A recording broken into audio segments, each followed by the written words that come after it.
Well, hello from wherever you're listening.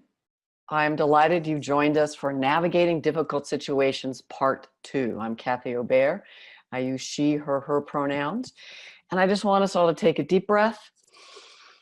I just want you to acknowledge the lands where you are. I know there are people from Canada and the US, so who are the original folk, the original peoples? And so I'm in Denver, Colorado, and just want to acknowledge the Arapaho as the original custodians.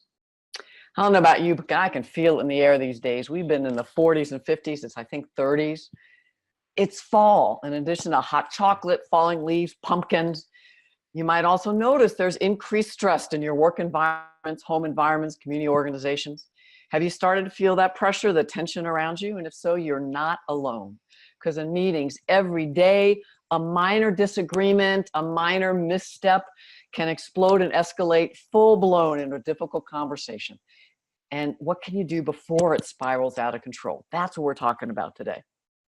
And with all this increasing stressful environment, it's so much easier for everyone else and me and you to feel more triggered, to react on that automatic pilot that we talked about in part 1. Now, if you haven't seen part 1, really encourage you to go back and watch that. That's how we navigate our own emotions so we can show up and respond effectively, because that's what we're going to talk about here. When small disagreements escalate in a major conflict, it gets unproductive, you damage relationships, and it undermines productivity, morale, creativity, innovation. And so it's critical that we learn the skills not only to avoid some of those dynamics ourselves so we're not contributing to them, but how to navigate them effectively when other dynamics in the room are escalating to be more difficult situations. Intervene before they boil over into major conflict. So we're going to talk about how to lay the groundwork to prepare to avoid or at least minimize them happening in the future. And this is all going to build on part 1.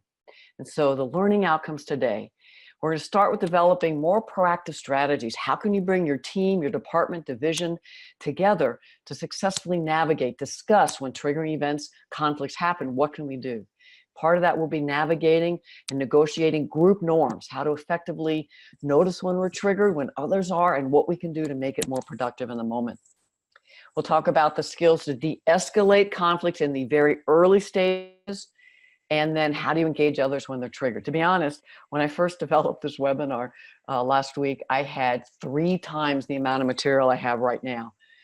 I've never had 100 pages of material, and so I was cutting and cutting and cutting. So I've cut it down at least half, but there's so much more in the book, Turn the Tide, which you can download for free. You can see it on the front part of your handout, as well as in the packet.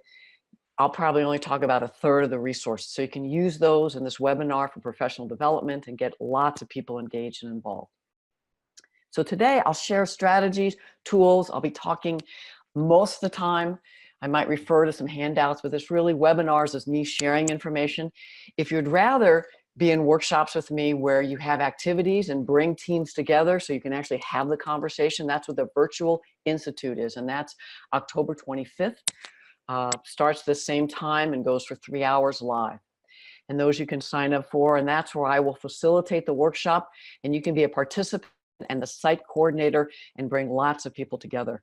By the way, I also will have a bonus Q&A call on the 26th, and Catherine will put that information later on, probably in the chat, around facilitating and designing effective diversity equity trainings. I'm going to offer a new class starting in January, and so I'll do monthly Q&As to help you tell me what kind of information you want on there. Plus, I'll be answering your questions live, as well as you can send them ahead to me. And so on this webinar, what can you do if you feel triggered? So you can breathe, maybe go inside, reflect why you're feeling triggered. You might stretch, roll some shoulders. You can make some notes to yourself. You can even turn to someone and just check in for a moment, because this is recorded. You'll get the recording if you signed up, and you can always go back to those few minutes you missed. But what we're talking about today is step 6.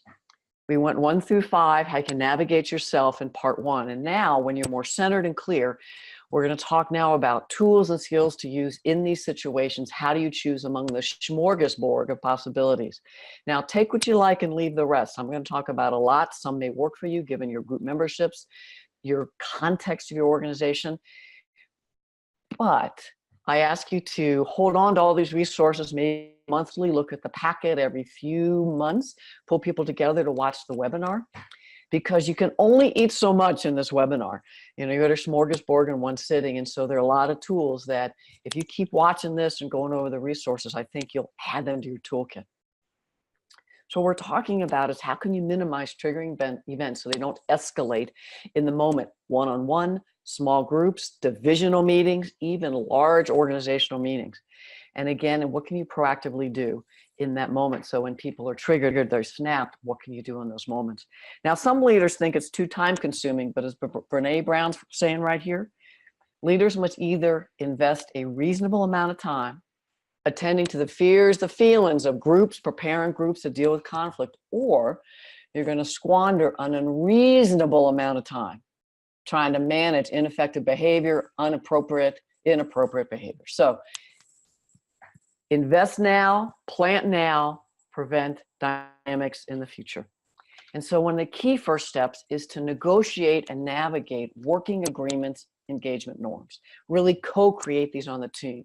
And the purpose of this is to help people identify how they're working together pretty effectively so they keep doing those. But really the focus is to co-create clear agreements. Now, they're not rules, they're not guidelines to help people in privileged groups feel safe. Actually, it's just the opposite of that. It's how do we engage each other, have difficult conversations, how do we disagree respectfully that increases our teamwork, collaboration, productivity, and we minimize those unproductive dynamics. And also negotiate when conflict really will occur, because it will. How do you then, everyone already has agreed to and has some skills and capacities to then stop and say, I'm noticing we have some increased tension. Can we slow down and let's talk about what's going on and not move too quickly before we have some honest conversation. So whatever the skill, I'll talk about 100 before we're done today. This is the intent. So the proactive work, you may want to bring people together in a retreat when they're more centered and have people talk about, maybe in a partner, a time they were on a highly effective, productive team and there was conflict, but people navigated effectively. There were difficult conversations, but people were effective. And the key question, what contributed to navigating those times that helped productivity, creativity, teamwork? Have people talk in twos. I would do more than threes. And then talk in a large group and really collect up those key skills. And then have people, could be the same pair or a different pair, think about a not so effective team. Again, no names, but what were the dynamics, the unproductive behaviors that escalated? And what did people try to do to navigate those situations that were not effective? Talk about that, 3-4 minutes, then share it in a large group. And that's what you can do to help people begin to think about what we want and what we don't want. Because the guidelines really help create a container to have honest, authentic conversation to be heard. Guidelines to help people move through these issues when they escalate. So once they talk about that, then you can have a conversation. What makes a conversation difficult for you? Because what it makes difficult for me is different. Again, you can go back to part 1 and see all kinds of situations and dynamics. Have that conversation. What we're doing is getting more authentic, people being able to go below the surface. You're building a team even through these conversations. That container will help when we have conflict. And then you're ready to say, if that's what has difficult conversations for you be and me be, then what kind of working agreements in general do we need to minimize those? And then when we find ourselves in a conflict, what can we do? And on page 3 of your packet, if you've been around my webinars, this is sounding familiar. These are my favorite learning guidelines when I do workshops, when I work with people in executive coaching, and we negotiate these. And it doesn't mean that if I say it, we do them. In fact, we have to talk about which ones of these feel useful, which ones of these, how will they help us? And so these kind of questions can be useful. Y'all might be taking pictures with your iPhone of these slides. Which of these will help us have meaningful, productive conversations and help us move with and through? Notice I'm not saying stuff, ignore, avoid. Actually, difficult conversations, conflicts can be exciting, innovative times where we get lots of perspectives. You notice the resistance, which is not bad. It's just that someone has a different opinion. And if you go into it, you might find the best idea or how we can use a piece of several. But if we don't talk about it. So how do you have learning guidelines where we move with the conflict, pause, hear each other? And then you can ask people individually, which ones of these are easy for you? but which are a stretch. They can have another pair talk about that, talk about as a group. And then the challenge is, how do you then show up, stretch into some of these guidelines? But don't limit yourself to these guidelines. What else? How else can these be useful so that you can feel you can show up, be effective, and those have really good conversations? And then you want to have the conversation like I always do in my webinars. What you can do in my webinar, have that same conversation. If you're triggered in our meetings, in our conversations, one-on-one, what can we do? What can you do? Take care of yourself. And what can we do if you feel triggered? Negotiating that ahead of time is very powerful. Now, another activity you might have seen me do, especially if the group is larger, put people into teams, 5, 6, chart of paper, markers, and then they can list what behaviors foster teamwork, inclusion, productivity, what behaviors cross a line, contribute to difficult situations. You might want to add a third, just came to me, what behaviors can help us move with and through conflict. You can collect all that up before you look at the working agreements that I offer. And that way it comes from the group. If you can add the working agreements and then negotiate what you want to do. It is critical that everyone co-creates how we're going to engage each other, and they're anticipating what's going to happen when we have a difficult situation. Now, a caution. Sometimes folks will be in the fragility space, whether it's white fragility, male fragility, leader hierarchical fragility, heterosexual fragility, and they might say things like, we can't have any emotions, we have to be logical, analytical, assume good intent, don't attack, don't confront publicly, and even notice that I unconsciously did. That's not what we're talking about. In fact, I want folks engaging. If I say something that crosses a line or has an impact on someone, I want to know. Now, it may not have been my intent, but if there was an impact, we need to talk about it. And I may have been misunderstood, and then I definitely want to have the time to be able to talk about it. But we have to not create norms that have people in this tight straitjacket of white culture or male cultural academic culture, and actually can get honest, be in our emotions, respectfully engaging each other, especially when we disagree. Teams can also very proactively, it's important, on page 4, you'll see the triggering event cycle, to introduce this concept of triggers and hot buttons that can spark a conflict and get us escalating and distracted. To be honest, I think all teams need to develop the skills from part 1 and also this, and actually all from the book, do a book club, so they really get the capacity themselves to navigate themselves and others. There's so much more than we'll cover today. But to be a high-performing team, it's really useful to have people then discuss, well, what are our common hot buttons? And then what do we do when these occur? And then what are your warning signs? Have people talk about, how do I know I'm getting triggered? But how will we know you're getting triggered? And people share that, but it can be really fun for the leaders to say, you've been with me a while.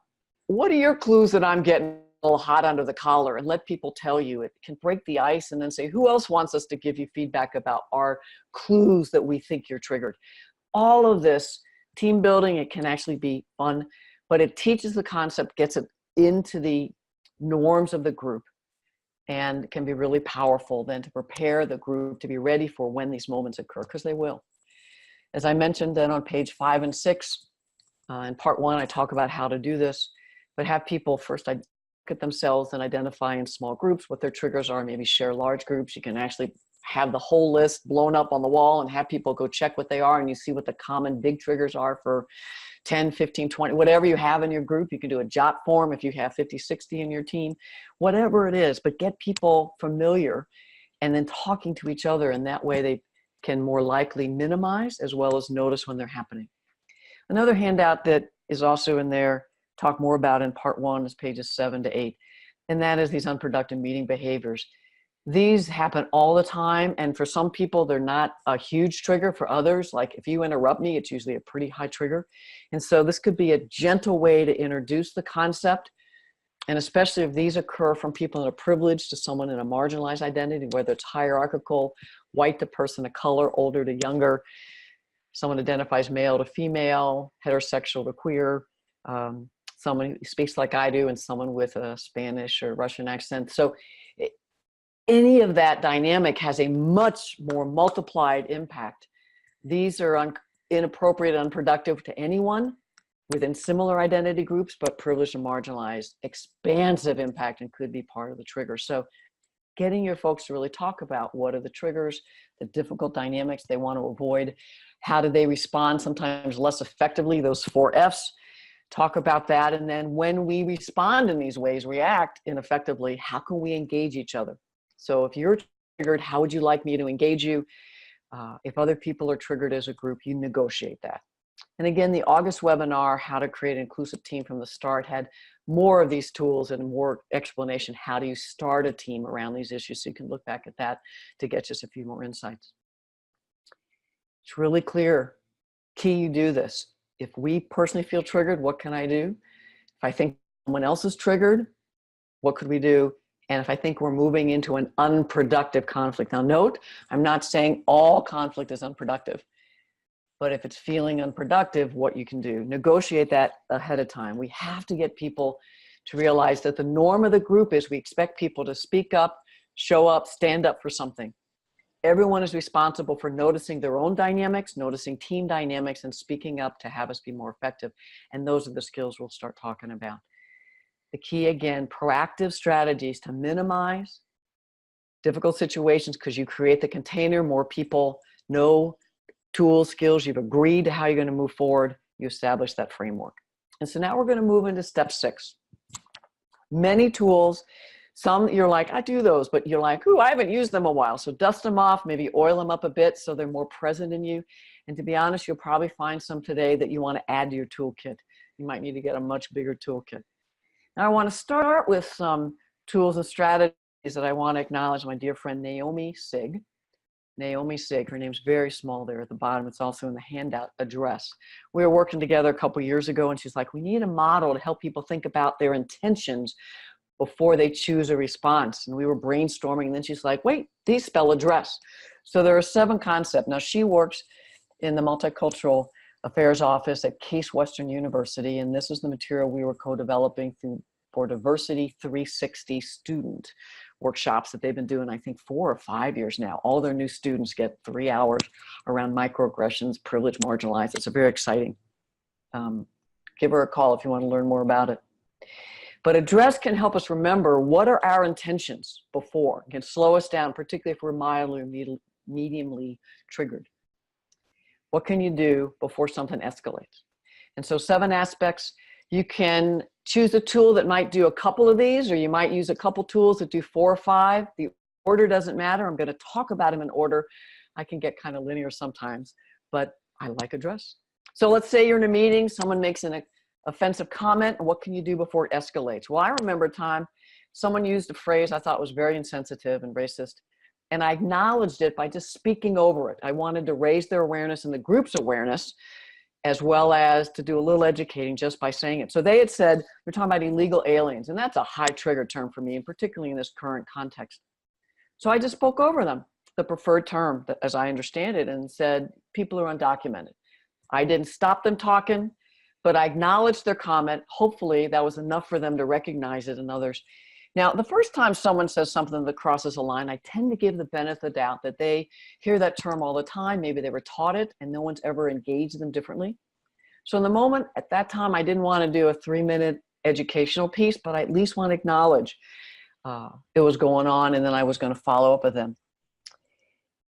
You can just remind them. Now, the second time someone uses that term, I'm going to stop and educate for sure. And just say, you know, I hear that term a lot, and here's why I know it's not useful anymore. And I'll go into an explanation. Another way to acknowledge is I might just gently say, that's an interesting term, and pause. Again, I'm also interrupting the moment. But just by saying that, it's enough for the person to hear themselves, or other people may hear, and they're like, yeah, actually, we can't say, you know, it's not useful to say, and someone else may come in.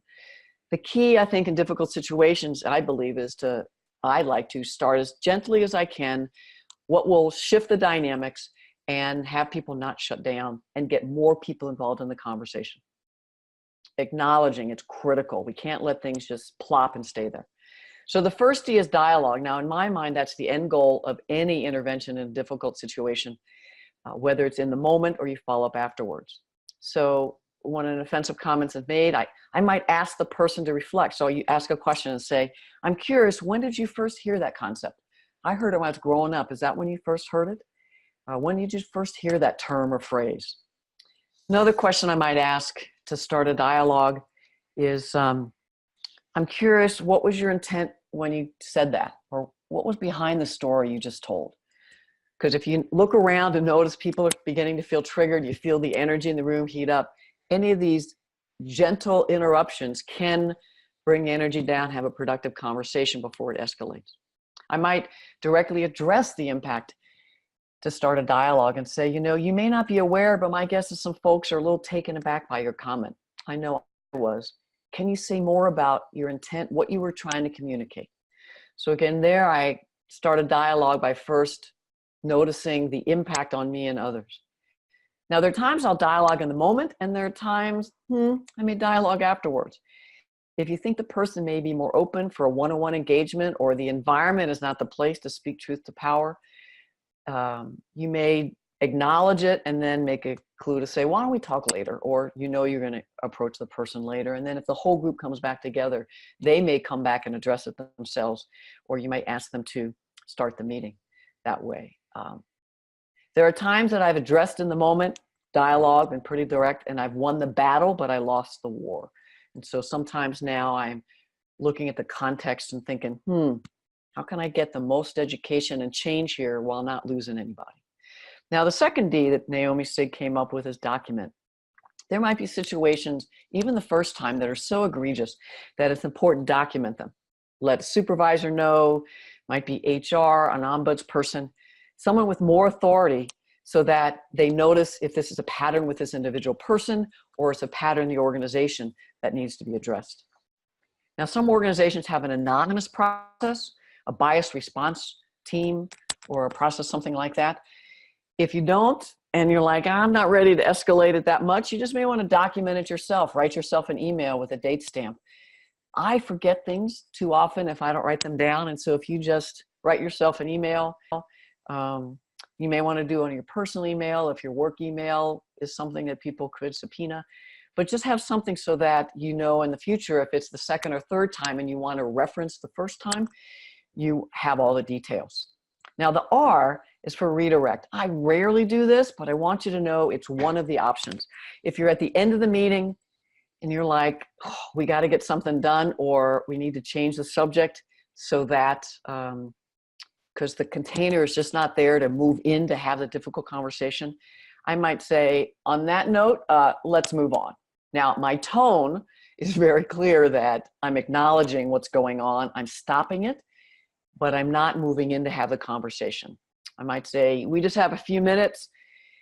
Let's come back to this in the next meeting. And if people want to talk one-on-one, and I really think we need to refocus just our last few minutes to get this decision done if we can. I know I'm going to come back one-on-one and come back to the meeting.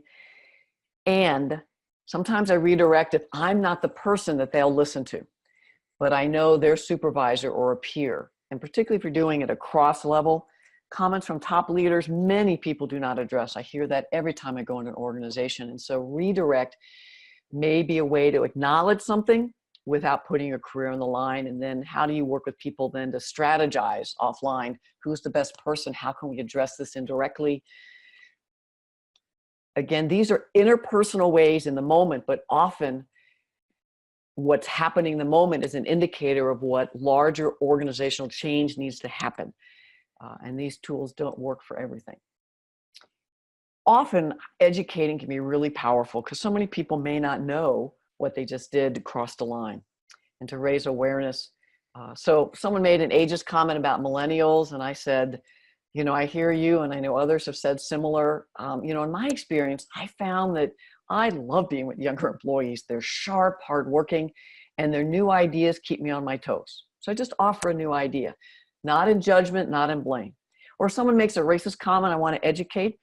I say, I hear what you're saying, and I remember being taught that same idea, that same message, and I still see it reinforced today in the media. But what I found is, or I might say, what I've heard is I've listened to many of our colleagues of color or other people of color in organizations, or, the impact of that comment that I know I've made, you've made is. And so educate on why behavior needs to change.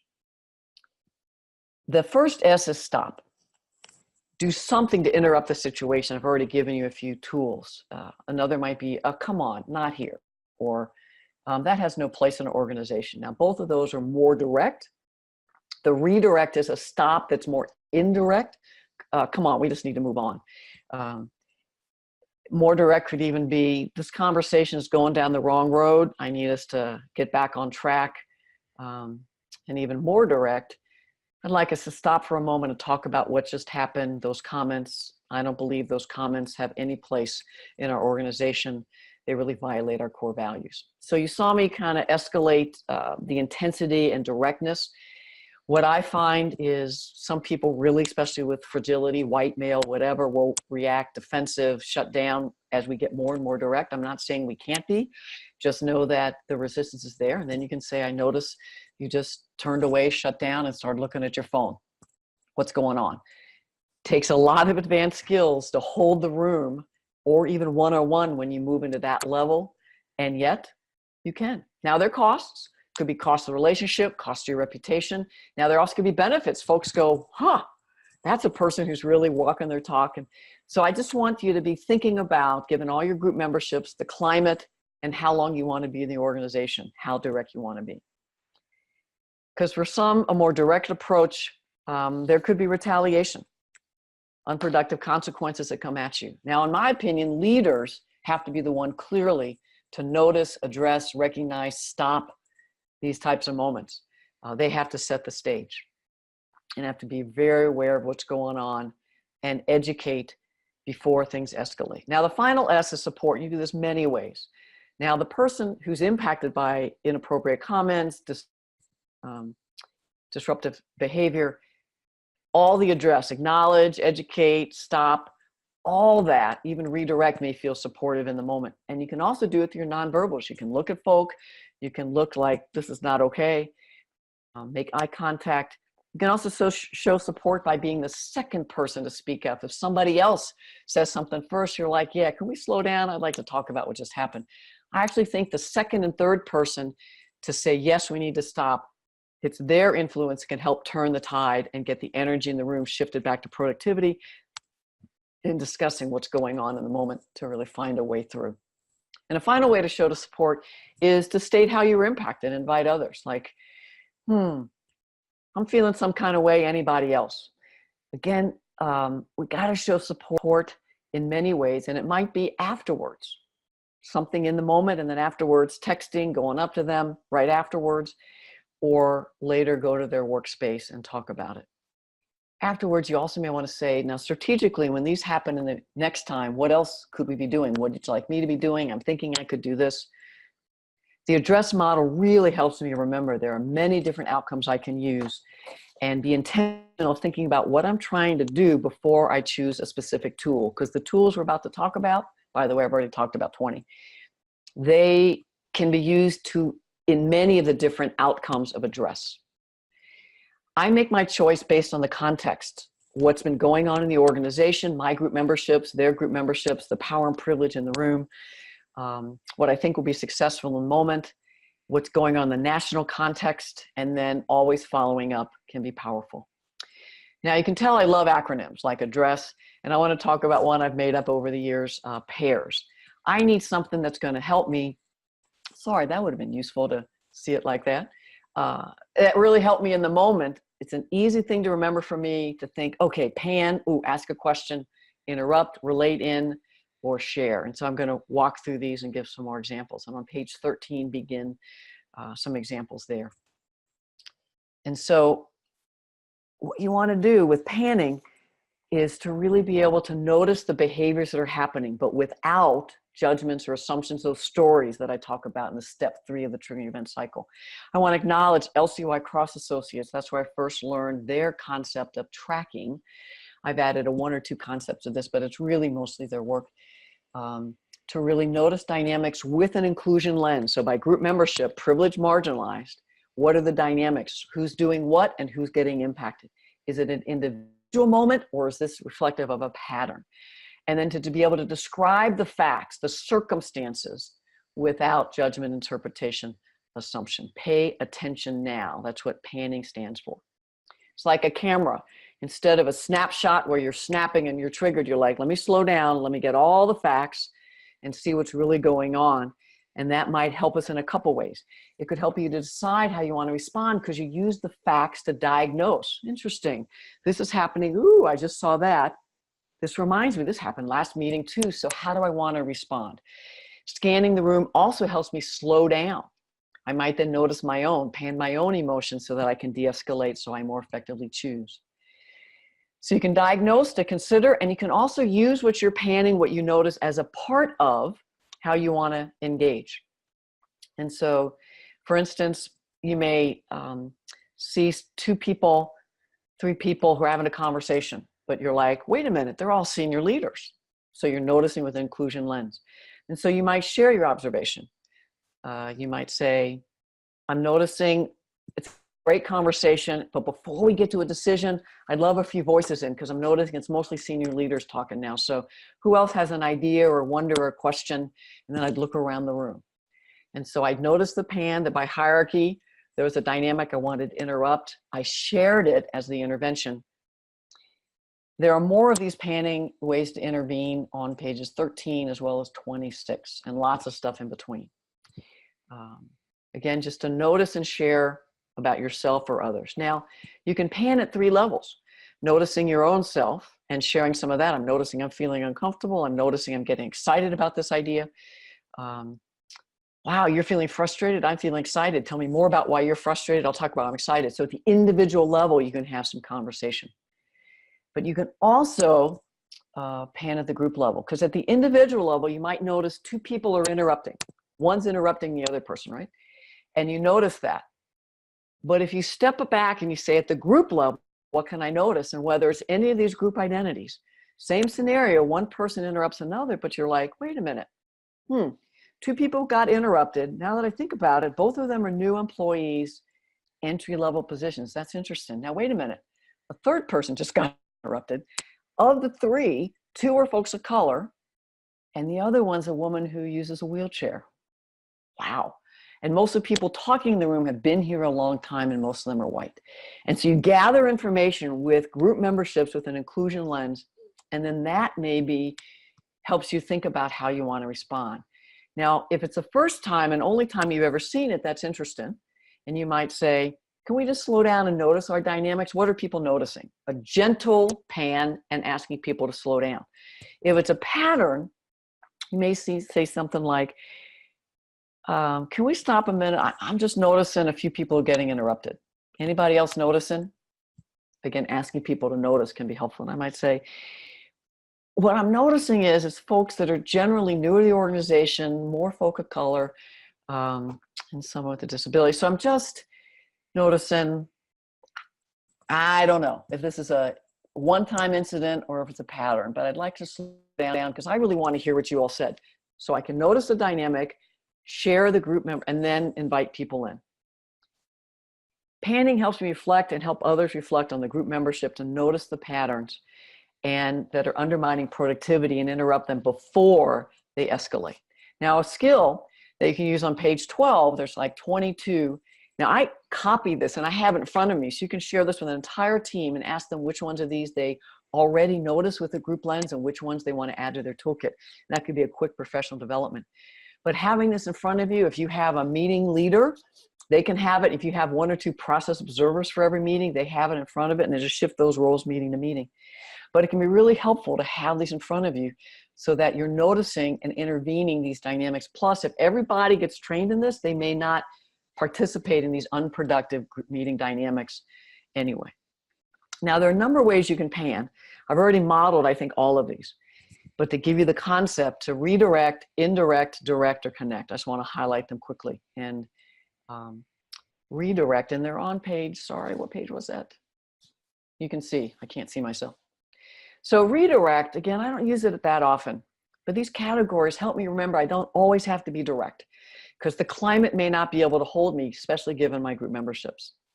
And people with 1 or more apparent group memberships that are in marginalized identities, unfortunately, people in privileged identities, unless they've had a lot of good training, may not be able to hold the space. It's wrong. I want it to change. And so as a strategy, you may want to consider As a female, sometimes I've used redirection to say, you know, I enter at the lowest possible risk, like we did in the dress. I might say, I'd like to move on to the next agenda item, or getting back to what we were talking about, or let's come back to this later, but what I'd like to do. So I can redirect to live to fight another day.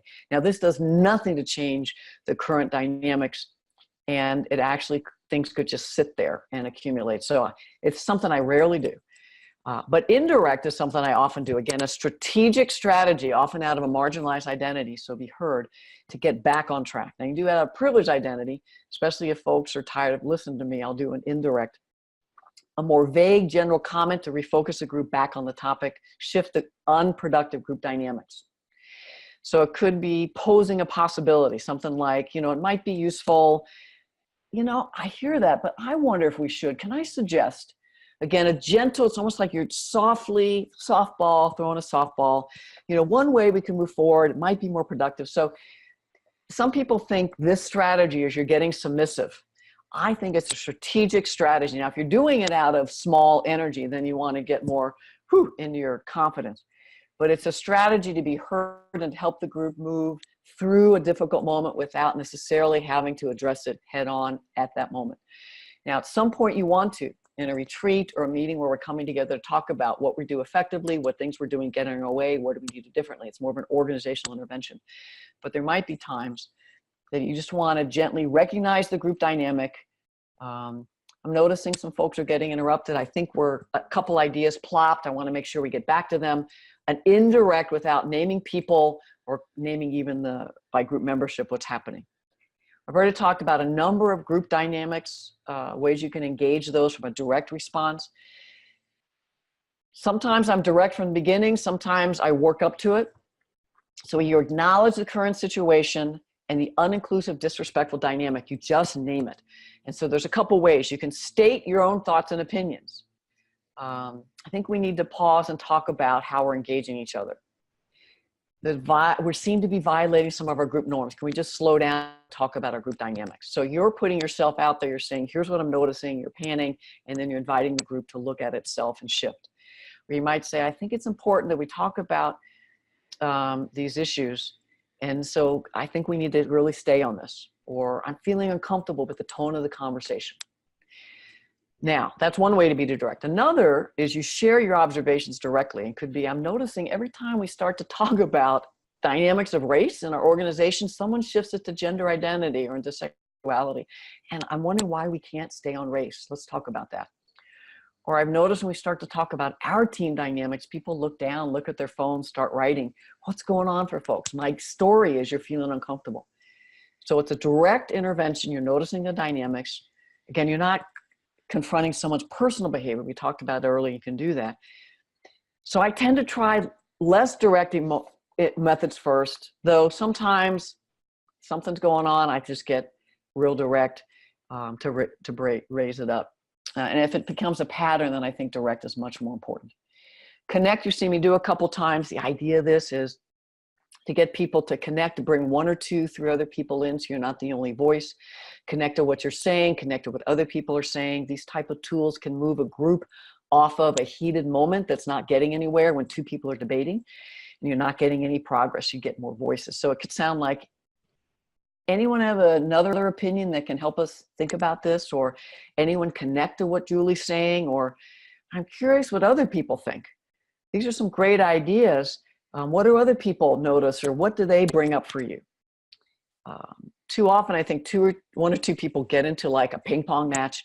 And so having a connecting, inviting other people in can be a way to break that log jam and open up the energy and get more ideas. So all of these tools around panning, I didn't use early in my career, and I find they're really powerful. And if you're in a workshop with me, you'll notice I do them all the time. Plus inside, I'm panning all the time. The next skill I want to talk about is ask. And in the handout, if you just keep leafing through, you'll find all kinds of, like page 27, all kinds of tools. It's my go-to tool. When I'm caught off guard, I'm feeling mildly triggered. If I ask a question, then I get more information. I might get more centered. I can use the time to scan and pan the room, pan myself.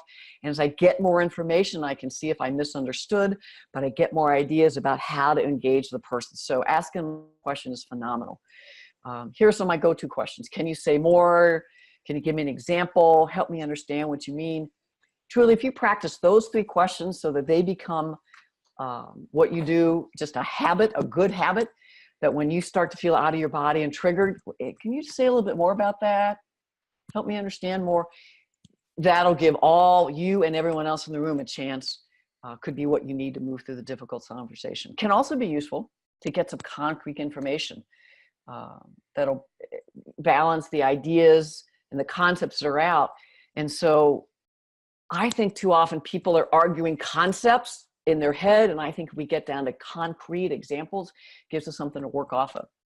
And so I might say something like, well, can you tell me a story, or give me some background about that, or help me understand why you disagree and find it so frustrating. That also helps me clarify what's going on. I might ask them again, tell me a story related to your own life, or is there something that just happened that's related to what we're talking about? It can help them get out of a swirl, because when I say they're in their heads, they're often swirling in their heads and in their emotions, but they're coming out with, I think this and this is wrong, in judgment, as opposed to, well, tell me an example. Maybe we can better understand what you're saying. It just gets much more specific and be much more powerful in the person if they are triggered. It can help them get their feelings out. An example, feel heard, especially if you say, here's what I hear you saying, I'm sorry that happened. They may de-escalate. It helps the group get grounded in a real story. And then people, you might say, do other people see similar things? And you may get into a whole different conversation, which helps the decision be even more effective. Now, another type of difficult situation could be when someone says something that doesn't align with where the whole group is going. It feels like a huge tangent. And so you might say, so what are your intended outcomes for that idea? How does that help us meet our goals we're talking about? How does that connect to what we've been talking about, what Janet just said? And if something seems way off base, occasionally I've done this one. Well, let's play that out. What could you see happens next? What would that look like? What would the impact be on our employees, on our clients, on the organization? And it could be their idea is the best idea ever. It's just I'm being too close-minded. I've never thought of it before. And how do these outcomes align with our overall strategic plan? And again, your energy probably needs to be like this, inviting, engaging. Everybody take a deep breath. I know it's a lot. Keep breathing. Now, if the group goes into debate mode, which I rarely find helpful, and someone makes a very strong statement, I might ask, so is there a question behind that? You know, when someone makes a very strong opinion, I might say, what's your concern behind that? I'm just digging a little deeper out of a thought and just trying to get a little bit more. And people can often come together on shared concerns. And so if we all talk about what our concerns are, the strategy may be different than the person put out, but the shared concern may get more people coming together. All right, now the third tool in pairs is interrupt. And Dr. Dawn Person gave me this strategy. She works as faculty at California State University, Fullerton. You might have seen that comic where an elephant is lying out on the couch and the psychiatrist says, how you doing? And they're like, sometimes even if I stand in the middle of the room, no one acknowledges me. I still find that funny, that the elephant is in the room. And so how often in meetings and conversations does something happen, it crosses a line and nobody says anything? And then emotions escalate and someone else says something and then we're just in a swirl, difficult conversation. It exacerbates. And so the third pair tool, interrupt, is how do you speak up? And so it could be, come again, could you repeat that? Because often when people pause, have to say what they said again or realize what they said, they back up and they're like, oh wait, sorry, that's not what I meant. I apologize, here's what I wanted to say. Or the whole group may have missed it. So I'm sorry, what did you say? So you just interrupt with the gentle, can you say it again? And then group may come in and intervene. Or another way to interrupt is, help me understand what you meant by that. I want to get a little more information. Or you probably didn't notice, or maybe you didn't notice the impact of the comment. Or actually, I wasn't finished yet. So you can interrupt if you have another comment, or actually, you know, I don't think Marty was finished. I'd like to hear Marty, and then I'd love to come back. So anything to interrupt. We used to live in New York, and in the subways, it says, if you see something, say something. So that's the mantra you want the group to really buy into. And in most cases, you're much better off if you interrupt it, notice the unproductive dynamic, and get back on track before things build up and escalate. Now, an example, if someone's talking over each other and the ideas are plopping and you feel the frustration coming up in the room, you can interrupt by offering a suggestion. You say, you know, I think it'd be helpful if we slow down. I'm missing some comments, and can we just slow down? And I want to make sure I hear everything. And so you just don't have to interrupt by saying we're interrupting people, but you can offer what you want different in the room. And that can be very helpful because often folks don't know how to move forward. The fourth one, relating in. You can only understand people if you feel them in yourself, John Steinbeck. So relating in is a critical skill for pairs for navigating difficult situations. And it really helps me if I'm beginning to feel triggered and I want to come in direct fight mode and I haven't figured out if the context can hold it. If I just slow down and ask myself, how am I just like this person? Or when have I said or done something very similarly before or in the future? Or, have I done something to them that's why they're reacting now? So it's another way to relate it. I'm less likely to judge, blame, come out of energy. I can get grounded, understanding, and then my reaction to them has them not shut down or fight back, and then we might be able to engage. I want to make sure I don't add fuel to the fire, so if I relate into them, now you do that all internally. And you can also do it as a strategy. And a lot of those prompts are on page 28. You can say that by, I relate to what you're saying, and then continue on. Or, I relate, I've had similar concerns, or I've heard similar concerns from other people. So it's a way to acknowledge and relate. And then they feel like they're not alone. They're not going to quote. Now they still may feel you're coming at them and attack, but you're not doing that intentionally. And that's not what you're doing. You may say, I've had similar situations, similar problems. So something where you acknowledge that their point of view is something. Now, I may not believe it today. Whites will often say racist dynamics, and I'm like, I relate them by saying, I have said something similar before. Now, the other person may be less resistant, less insistent they're right if they feel heard, acknowledged, and open maybe to another perspective. So relating in and then offering a different perspective is kind of the 1-2 dance. The final one for pairs is share. It was this great client that told me this story that I just love. They were in a diversity council meeting, and the topic was, do we want to take a single stall restroom in each building and have them be renamed all-inclusive bathrooms with gender identity, a clear reason to address the oppression that happens in this small way.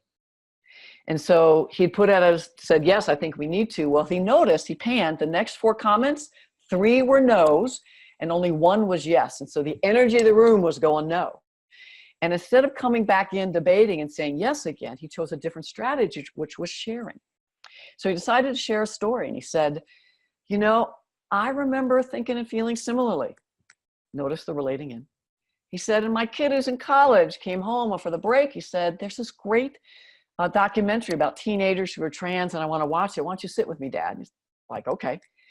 And so he said, the power of hearing so many stories of high school students talk about how they just have been bullied in school, harassed in hallways, harassed on school buses, beaten up in locker rooms, and no one intervened. And his heart was just so heavy hearing these stories. Teachers, coaches, students, nobody intervened. Parents, nobody. And the students talked about how scary it was to even think to have to go to the bathroom and that they could be beaten up in there. And the guy was like, I can't even imagine what that's like. And then he said, and then a student said, if our school had one single stall bathroom that locked, it could at least be a start. And he said, then I realized I didn't understand half what the students were talking about. But you know what? I know what it's like to be safe, and I know what it's like to have everyone safe. And that's what I want for all our employees. And so he said, I don't think it'll be hard. That's another strategy, by the way. I don't think it'll be hard to take a moment and think, which single stall in each building could we make it all inclusive? and maybe make it near elevators so people don't have to go too far. I don't think it'll be that hard. And then, to be honest, I think other folks will find that really useful in different times in their lives as well. So I'd like us to slow down and just consider this. Sharing the story can be so powerful. Over the years, I've noticed that personal storytelling can take a very difficult, contentious moment and get people out of their heads, out of debate mode, into full body feelings, out of abstract, away from opinions, and into stories. So not that tennis match where we just go back and forth, right, wrong, hitting it harder, to, let me just tell you a story. And people can shift. It interrupts the momentum, and you just share. So now, some other ways to share are not only the self-disclosure of a story, but you can also self-disclose your feelings. Like, you know, as I listen to this conversation, I'm feeling kind of heavy and concerned. I didn't realize so many of our employees felt this way. I'd read the survey, but hearing the stories, the racism that goes on, I don't know. Anyone else feeling the same way? So you can use your way to get others engaged, but you start by sharing impact on you instead of interrogating people of color. Another way to share is you ask people to share. I'm curious, and again, a lot of these are on page 28. I'm curious, given what we're talking about, how are people feeling? What's the impact on folks? You just invite them in. And of course, you can always say, I'm feeling X. How are other people feeling? As a way to put some skin in the game first. Now, when I share my personal experiences and my own feelings, it shifts the energy. And again, it can get people out of their heads into their hearts. And I don't care what the conversation is, what the decision is. If people in their full body, and so they're fully present, head, heart, gut, I think we have far more complex, rich conversations. And then the decision might then meet the needs of everyone instead of just a few usually privileged folks. You're more likely to get much more understanding, common ground with storytelling and then feeling discussion. So pairs gives me and you a wide variety of tools to choose among. Once you use address like, what do I want to accomplish? Interrupt, engage, dialogue, support, whatever it is. And then what tool in the context is the most one. And again, for me, pairs is easy to remember. And so as Dr. Margaret Wheatley says, be brave enough to start a conversation that matters, not shut down, not push stuff to the side, but in the moment, let's engage and move in. I wanted to share a few more approaches. Let's take another pause, breathing breath. One more breathing breath.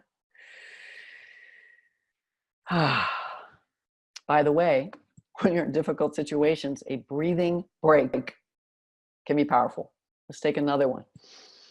Just say, I'm noticing in me some tension. I don't know if others are. Can we just pause and take 3 deep breaths?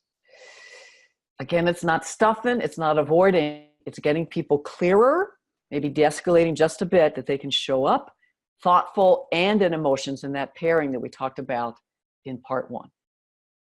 So a few other ways to engage. These first 4 we've kind of talked about. Inviting others, testing idea, you know, what if we try this? You might suggest, I'm wondering if it might be useful. It's a little stronger.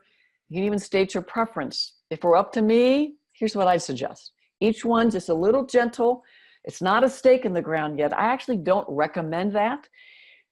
I bet there have been 3 or 4 times, I'm thinking one organization I was a part of, that I did a stake in the ground as a member of the executive team.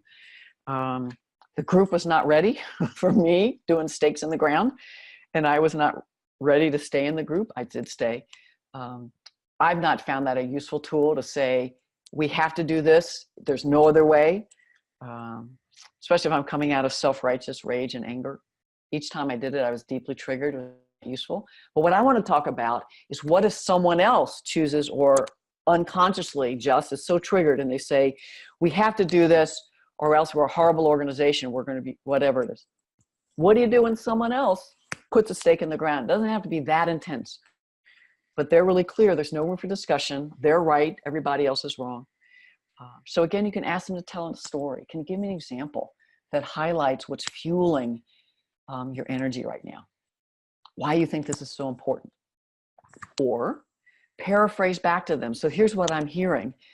and then ask a question. So sometimes if you don't paraphrase back, people think you're going into the tennis match. And so if you just say, so what I'm hearing is, but I want to test how strongly you feel.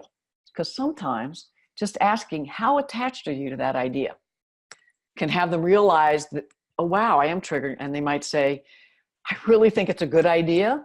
I'm open to others. So I'm not saying we have to do it, but I really think it's, so they might gently pull back a bit if you just ask, can you tell us how strongly you feel? That would be helpful.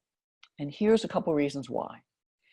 Not only might they not know how they came across, but by group membership, some people can just talk like this and not smile, and people think they're angry and they put a stake in the ground. And I notice I did this unconsciously because that's how folks in privileged groups often will hear women. So men will hear women angry, and they call it the blank face. If we just talk like this, clear, direct, here is angry. Most folks of color I've ever met and talked to say, if I'm not smiling, then people think I'm angry and rageful. There's just not, the box is so small for me to have any reaction that's not happy and joyous and right? And so we may, as a group, because of racism, sexism, homophobia, the same thing I hear people who are queer all the time say, if I'm not exuberant and happy, and then people think. So I want to shift that dynamic, but a strategy in the moment knowing that occurs is to say, so how attached are you in that moment? And that would give a person a chance to say, I'm being passionate. It's just one of several ideas. I like it, but I also like, and not have the rest of the group then throw the idea and the person out because they've judged them as angry, militant, not a team player, all those dynamics that happen to people in marginalized identity. Now you can also ask, what are the benefits you see with this idea? How do you think it helps us meet the goal? I mentioned that earlier, particularly people in their privileged identity and they're kind of adamant, it might have them, but then acknowledge, say, okay, I hear you see these are the benefits. I want those benefits too. I wonder if there's any other way we can get to those same benefits. So notice the strategy. You hear the benefits, you agree to the benefits, the outcome, but then you're loosening their stake to say, are you open to exploring there are a couple other ways to get those same benefits?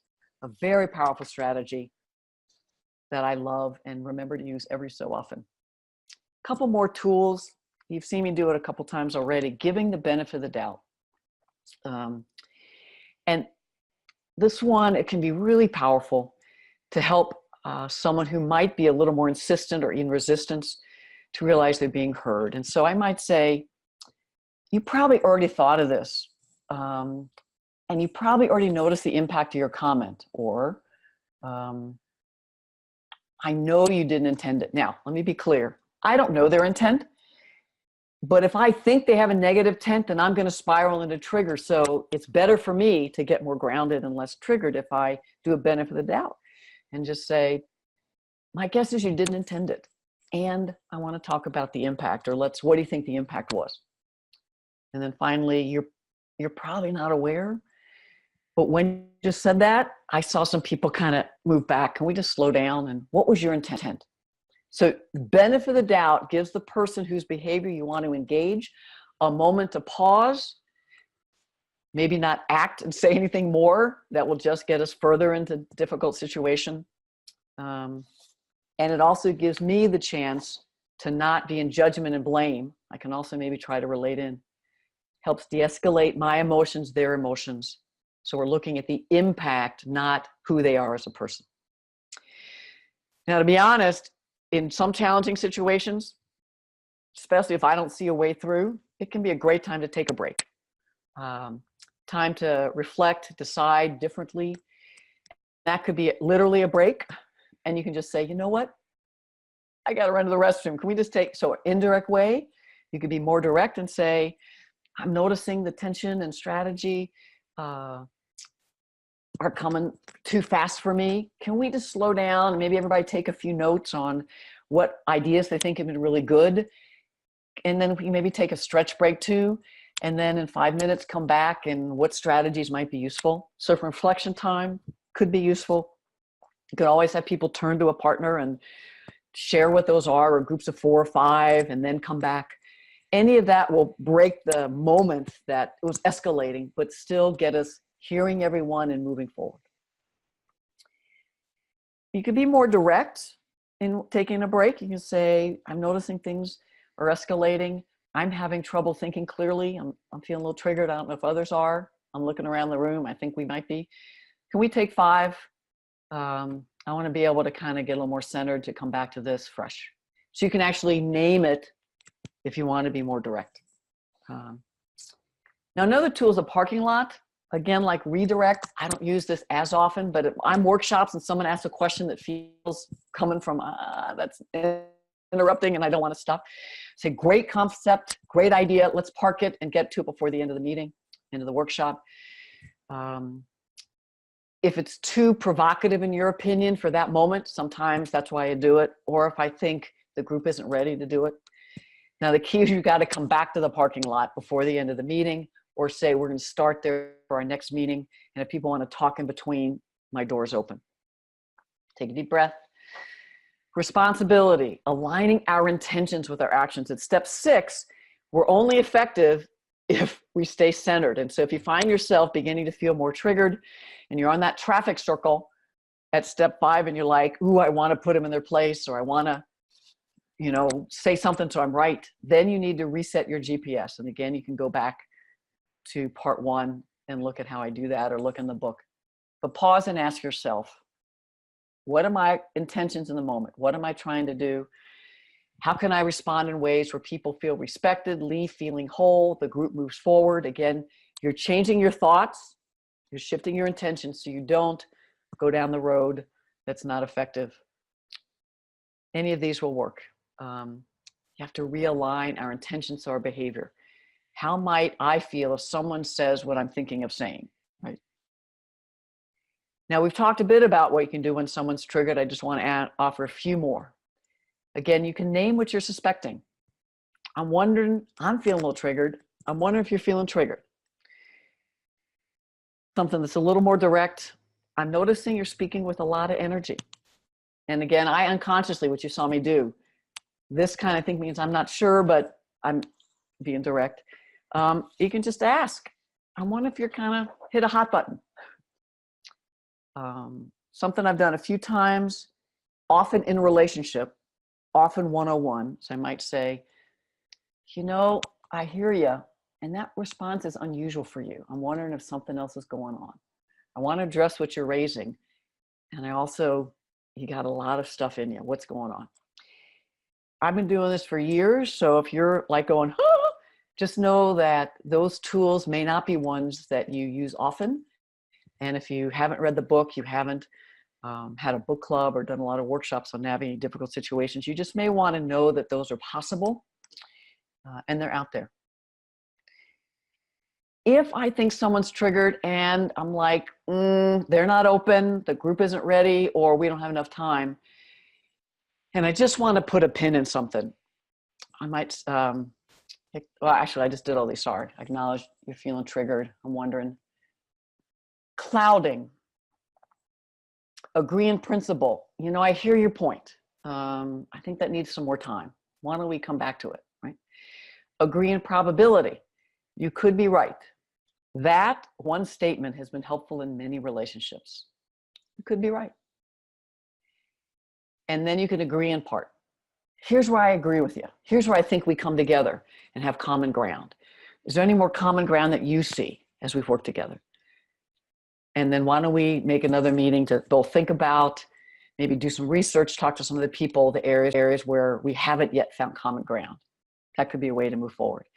You can always table, but make sure, again, you come back for it, and then agree to disagree. Every once in a while, once or twice a year, I said to someone, like usually after a workshop, people come up and I'm like, so here's what I hear you saying. And I try to engage them and they're still like, well, we just have to agree to disagree on that one. And then how can we move forward as a group? So what if these tools don't work?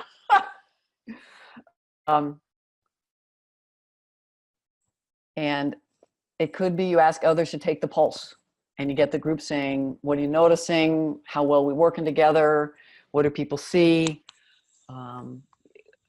What do you think needs to happen as we move forward? That can be useful. because especially if you're triggered and someone else is triggered, getting others involved in that. Now, if these still don't work, then sometimes you do need to have someone in supervision get involved. And so I remember somebody was gossiping once. I was their supervisor, and the first time I addressed them, I said, I overheard you gossiping about Julian. Have you had a chance to talk to him directly and share your concerns? No? Well, I need you to talk to them directly, and I need you to not be talking about people with others. Workplace gossip. Well, what does workplace gossip do? So I'd have a conversation, a dialogue, and then I'd say, and if you want some support thinking about how to work with Julian and talk with him about these issues, let's do that in our next supervision, or we can do it now. Clear support. Second time they do it, little less support, because by then I'm like, yeah, no, it's undermining what we need to be doing. So I might say, we talked about this last week, and I just overheard you negatively talking about another staff member. Help me understand why you're doing that. I need you to stop this behavior. Did you understand how clear I was in my expectation? If you need my support, we can talk about it. Definitely want to talk about this our next supervision. What's that, next week? All right. Third time, clear expectations. Help me understand why this keeps occurring. I'm noticing my tone is changing too. I'm going to note this in your file. If it happens again, we're going to have even more progressive discipline. Now, that might be too slow for you with some situations, and yet I want you to think about progressive discipline. And also, I find most leaders and supervisors are horrific in coaching and performance management. Now, I don't like doing this level of supervision. Came out of a family where conflict was like, oh, and yet, if we don't, we're throwing some people under the bus, usually people in marginalized identities, to collude and coddle with those that we may feel more comfortable with or for our own comfort. Now, what if some of these don't work? There are times that these interpersonal and group activities do not work in difficult situations. So getting some mediation from HR on BUDS, another leader, can be very useful. Getting performance management kicked in.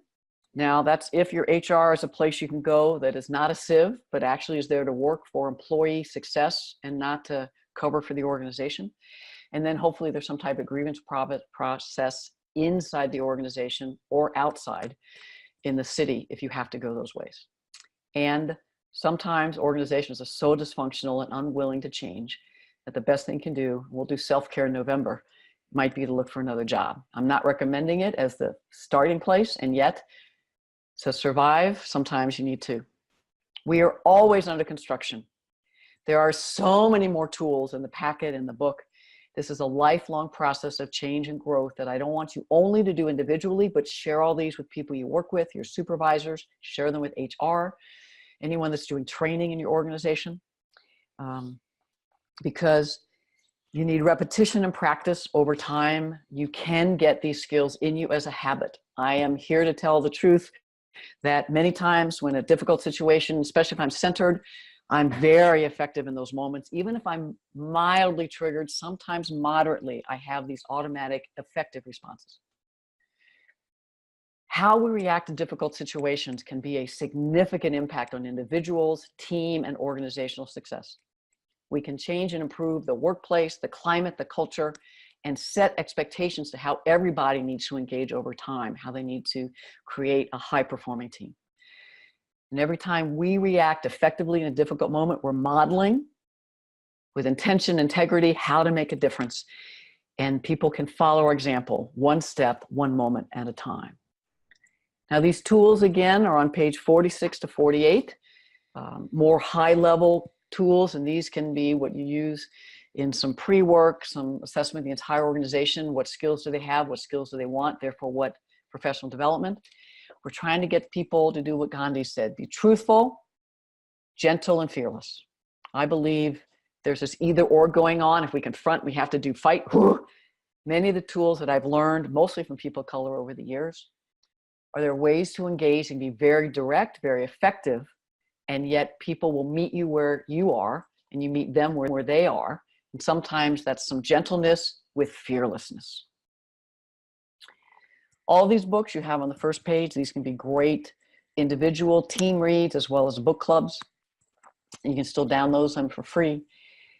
The Virtual Institute on Navigating Difficult Situations, pull people together. I will lead this workshop, and you can actually negotiate some of these norms as well as practice some of these tools. November will be In It for the Long Haul and Burnout, the webinar and the Institute.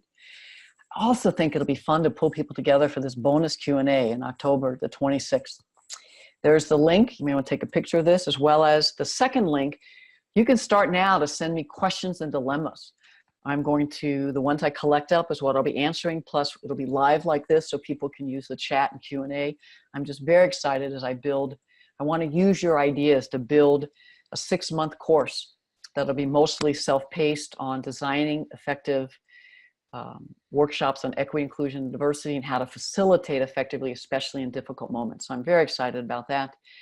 All of these webinars till the end of the year, end of 2018, will be available for free downloads until then, and to watch them as free professional development.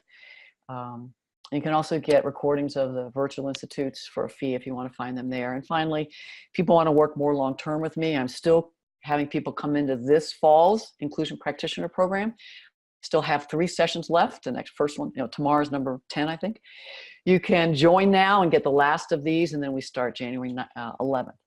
People have found bringing 3, 4, 5, 10 people. I have one organization has 15 to 18 people from their organization coming together in a cohort, helping people develop the capacity to partner with leaders to create systemic organizational change and use many of these tools from difficult moments as well as self-care to help everyone move forward together, but to get more internal capacity. And finally, you may want to work with me long-term in the year of transformation, or have me work long-term in your organization. Time for some questions and dilemmas. And we have a good 5 minutes left. And as always, if you've done these before, you'll notice that I stay on and I'll try to answer them all. So everybody take a deep breath. And Catherine, were there some questions that came along while I was going? Yes, well, we have one so far. I anticipate maybe a couple more will come in. Usually they do as we're doing this, so feel free to type them in the Q&A or the chat. I can also grab them from there.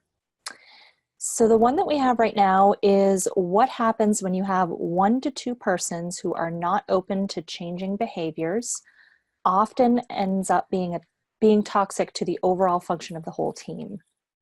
That never happens, so I don't know why you would ask that. So common. Sorry, it might be too much stress in October for me to try sarcasm. And because this sounds like a pattern, if they are members of the team, move into those last few strategies around working with the supervisor. And so going to the supervisor and saying, my guess is you've noticed, remember, see the benefit of the doubt. My guess is if you notice the behavior of so-and-so and so-and-so. And my guess is you're noticing some of the dynamics are impacting the team.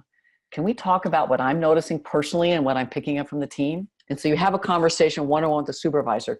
Because honestly, the farther up in organizations you get, the less you may know what's going on among your team. And because some of these dynamics could be happening outside of their site, or they're so focused on getting the job done, they're not noticing group dynamics. And so I would start there. If they are one of the 2 people, you may want to talk to some of your other folks on the team and share some of these strategies and say, so the next meeting when so-and-so does this, what could we do? And so from peer group and even managing up with the supervisor, when the supervisor does X, what could we do? And so getting 2 or 3 other colleagues to get some of these tools and strategies.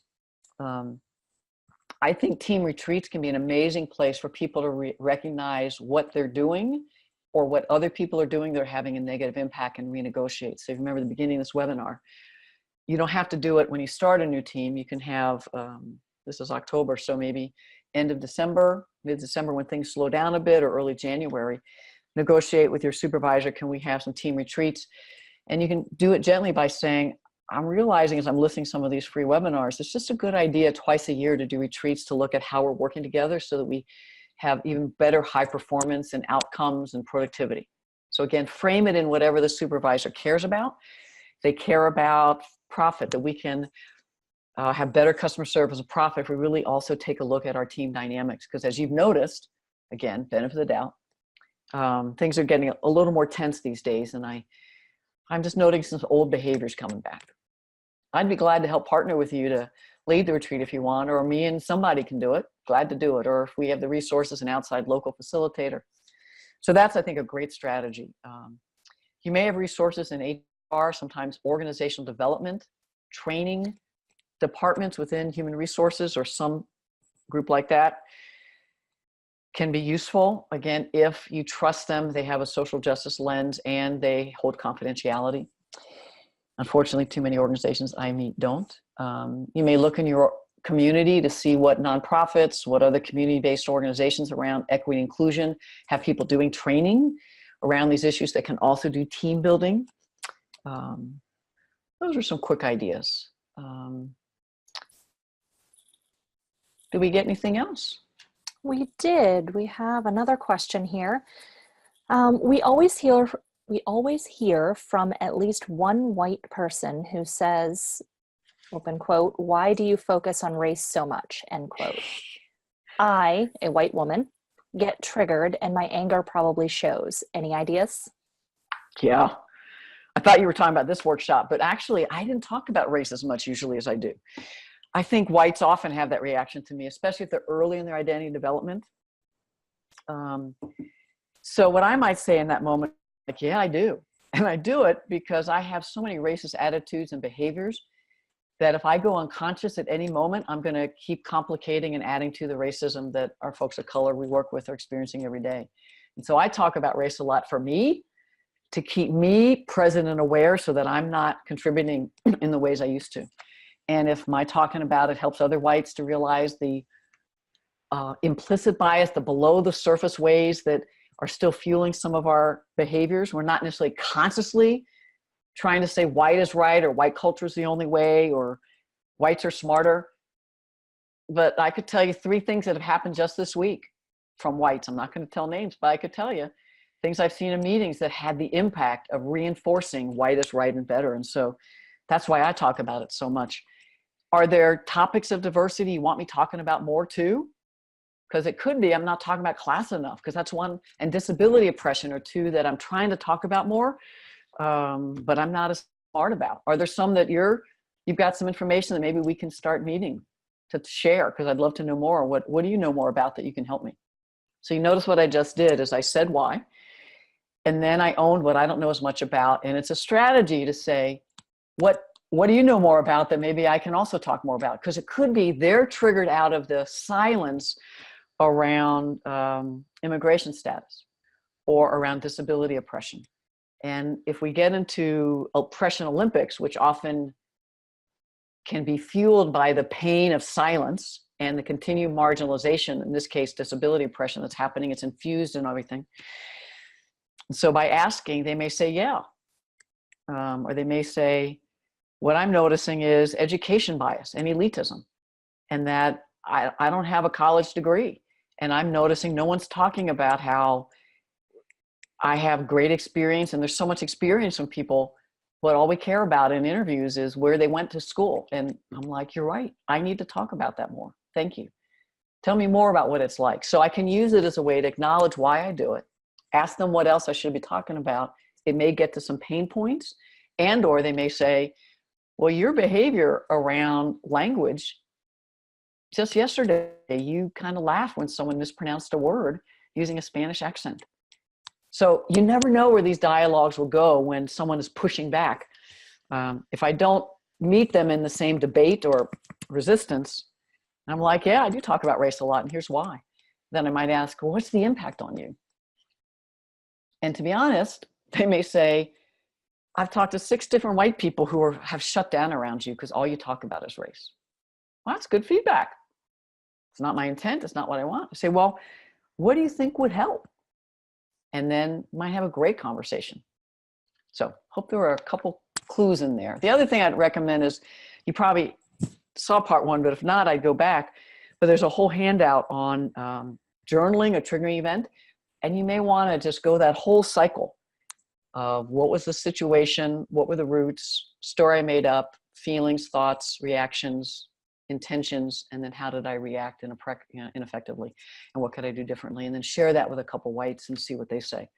Build some white colleagues around you. The other thing is the first webinar, February, I do a whole one on the book, But I'm Not Racist, Tools for Well-Meaning Whites. So that book, and also that webinar might give you a couple more ideas. Anything else, Catherine? That's actually the end of it. We had those 2 questions.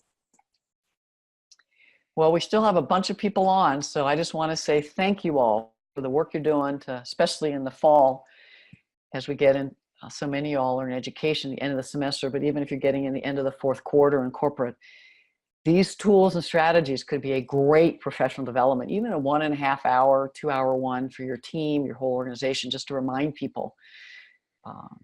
And again, thanks for all you're doing to create high-performing, inclusive, socially just organizations. And I hope you find these free resources useful as we just continue to create the world we envision, especially in these current dynamics. So thank you so much, and I look forward to seeing you at the Virtual Institute in a couple weeks. Take good care. Bye-bye.